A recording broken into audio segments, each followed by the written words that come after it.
同志们，正在跟上党第8次全国代表大会现在开幕了。这是党。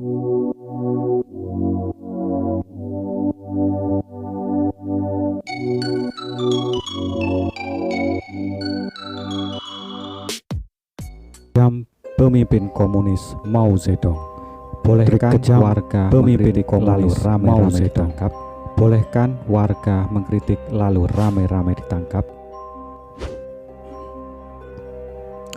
Pada akhir 1956, hanya 7 tahun setelah Tentara Merah menang dalam Perang Saudara di Cina, Ketua Partai Komunis Mao Zedong mengumumkan bahwa pemerintah ingin mendengar pendapat warga yang sebenarnya tentang rezim tersebut.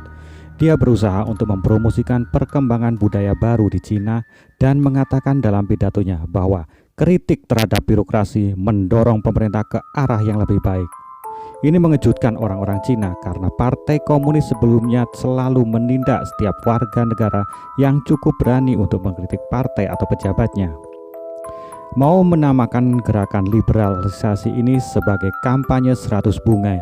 Sesuai dengan puisi tradisional, biarlah 100 bunga mekar atau biarlah 100 aliran pemikiran bersaing. Meskipun demikian, desakan ketua bagaimanapun tanggapan di antara orang-orang Cina dibungkam, mereka tidak benar-benar percaya bahwa mereka dapat mengkritik pemerintah tanpa menimbulkan akibat. Perdana Menteri Zhou Enlai hanya menerima sedikit surat dari para intelektual terkemuka berisi kritik yang sangat kecil dan hati-hati terhadap pemerintah. Pada musim semi 1957, pejabat komunis mengubah nada bicara mereka. Mao mengumumkan bahwa kritik terhadap pemerintah tidak hanya diperbolehkan, tapi disukai, dan mulai menekan langsung beberapa intelektual terkemuka untuk mengirim kritik membangun mereka, karena diyakini bahwa pemerintah benar-benar ingin mendengar kebenaran. Pada Mei dan awal Juni tahun itu, profesor universitas dan cendekiawan lainnya mengirim juta. Karena memang itu hoax. Kalau pemerintah sudah bilang versi pemerintah itu hoax, ya dia hoax. Kenapa membantah? Surat yang berisi saran dan kritik yang semakin tegas. Mahasiswa dan warga lainnya juga mengadakan pertemuan, kritik, dan aksi untuk unjuk rasa, memasang poster, dan menerbitkan artikel di majalah yang menyerukan reformasi.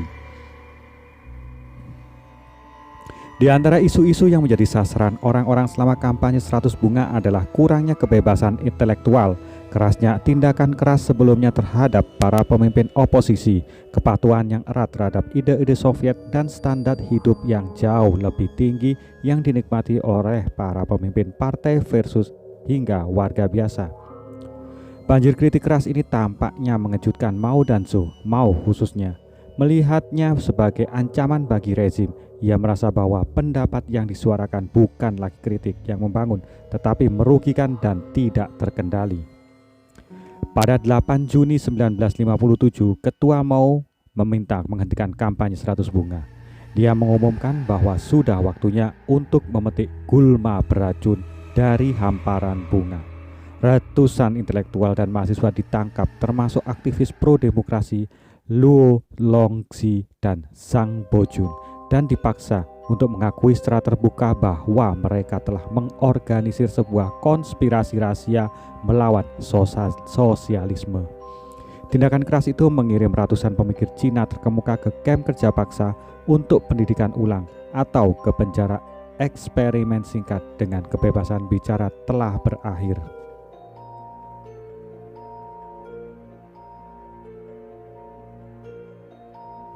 Sejarawan terus memperdebatkan apakah Mao benar-benar ingin mendengar saran tentang pemerintahan pada awalnya, atau apakah kampanye 100 bunga itu adalah jebakan selama ini. Tentu saja Mao dikejutkan oleh pidato Perdana Menteri Soviet Nikita Khrushchev yang dipublikasikan pada 18 Maret 1956, di mana Khrushchev mengecam mantan pimpinan Soviet Joseph Stalin karena membangun kultus kepribadian dan memerintah melalui kecurigaan, ketakutan, dan teror. Mao mungkin ingin mengukur apakah para intelektual di negaranya memandang dengan cara yang sama. Mungkin juga, bagaimanapun, bahwa Mao dan lebih khusus lagi Zhou benar-benar mencari jalan baru untuk mengembangkan budaya dan seni Tiongkok di bawah model komunis. Apapun masalahnya, setelah kampanye 100 bunga, Maun menyatakan bahwa dia telah mengeluarkan ular dari gua mereka. Sisa tahun 1957 dikhususkan untuk kampanye anti kanan, di mana pemerintah dengan kejam menghancurkan semua perbedaan pendapat.